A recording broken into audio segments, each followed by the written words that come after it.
Next up we have Stephanie Withers. Stephanie is in her final year at studying journalism, creative writing and English at Strathclyde Uni. She's a colleague of Dean's, and the two of them and all their classmates are again doing this Moment literary journal, which they're going to produce by the end of this academic year. Be better. And they've got a stall out in the marketplace as well. Check them out. It says here when she was 7 she wrote her first 10-page novel about a horse. I don't think that's what she's reading today. I'm not is it? No. No, okay. Anyway, it's Stephanie Withers.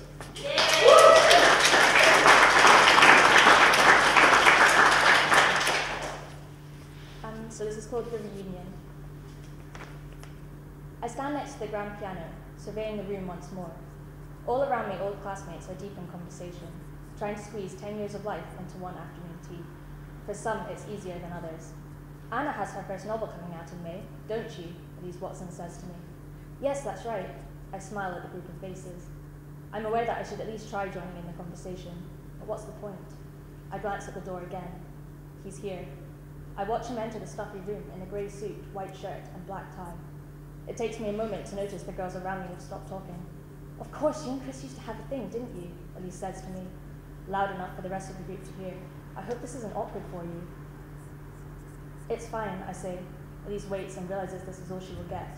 The conversation moves on. The hour passes. Who's rich? Who's had an affair? What teachers are still around? I stay quiet and think to myself, he hasn't changed at all. We all remember that night. I snap out of my daze. What night? I ask, though I know fine well. The group seems startled by my sudden contribution to the conversation. The night poor Henry died in the library fire, Elise says. I don't think school ever recovered after that incident, Betty Jones adds, as she unwraps a purple quality street with bony fingers. You know, I still see his mother round about town. You can see it in her face. She's never gotten over it. She chews carefully on the sweet, savouring it. He was such a recluse, though, wasn't he? He made me quite uncomfortable in class sometimes. Oh, Anna, what's wrong? Elise asks, passing me her napkin. I'm sorry, I say, dabbing my eyes with it. This outburst has caught his attention. I can feel him watching me with an intensity that sets my face aflame. Don't be silly. Naturally, it still upsets all of us, she says, feigning concern. It makes me sick to know they never found the person who did it, Betty states, shaking her head with disgust. So, people still believe it was arson, I ask. I would think so, Elise says. The police told us, off the record of course, that they found Henry's body a couple of rooms along from where the fire started. They think he dozed off whilst reading, so it couldn't have been him. It's clear she's enjoying the fact that once again she is more in the know than the rest of us. Such a shame on the family too. Imagine being left in the dark like that. Anna, are you sure you're all right? You look pale. Yes, I'm fine. I think I just need some air. I stand outside with an unlit cigarette clutched between my fingers in an attempt to appear collected.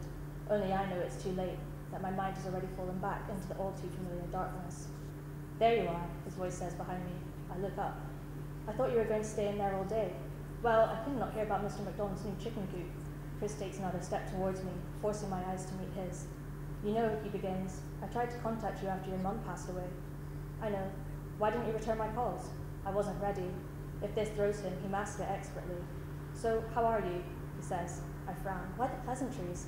I'm okay. Actually, I have a book coming out in May. Do people still read books these days? He laughs and nudges my shoulder. That's brilliant. Not that I'm surprised, though.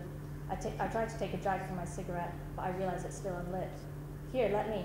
Chris reaches into his pocket and pulls out a sleek silver lighter. Cautiously, I lean forward, but the spark from the flame makes me jump back. What's wrong? Are we really not going to talk about it, Chris? About what? Your voice is suddenly angry, panicked even. How you stopped speaking to me? How you cut me out of your life without so much as an explanation? Sure, let's talk about that. You can't be serious. You've buried it that deeply. Buried what? But a flicker of remembered pain surfaces, and I think we both watched that Friday night play out in each other's eyes. I can see us, two daft 17-year-olds, stumbling along North Street, having drunk too much. I remember him nuzzling my hair and murmuring into my ear, "Come on, baby, it'll be fun." But what if we get caught? We won't. We'll climb in through the back window. No one's there at this time of night. And that's what we did, hoisting ourselves into the school library like ninjas. As we lay on the carpet inside, sharing a joint, I remember thinking I no longer cared about consequences and boldly leant in to kiss him.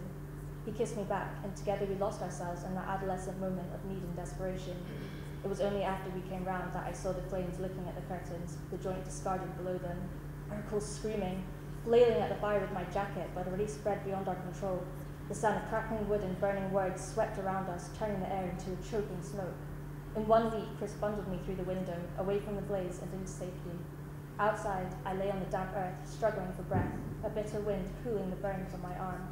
Through the gasps, Chris forced me to my feet, and together we ran into the night, but not before we heard a piercing cry behind us. Somewhere inside, I know Henry's cry is something my imagination has added in over time, yet it becomes more prevalent with each recollection. Sometimes I even imagine he calls out my name. The sound of applause from inside brings us back to the present. Chris loosens his tie with a trembling hand, and he no longer looks like the schoolboy I recognized earlier, but a young man aged by the burden of guilt. Together we search each other's souls for solace, forgiveness, closure, anything. He opens his mouth as if he's about to say something, but then closes it again.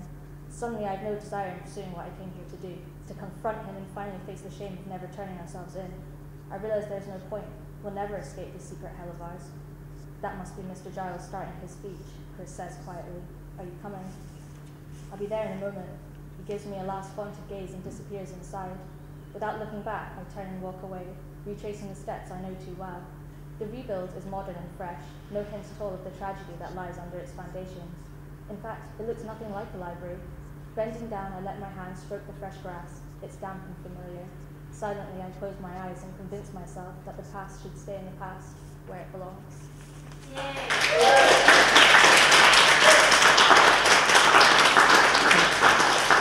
Thanks, Stephanie.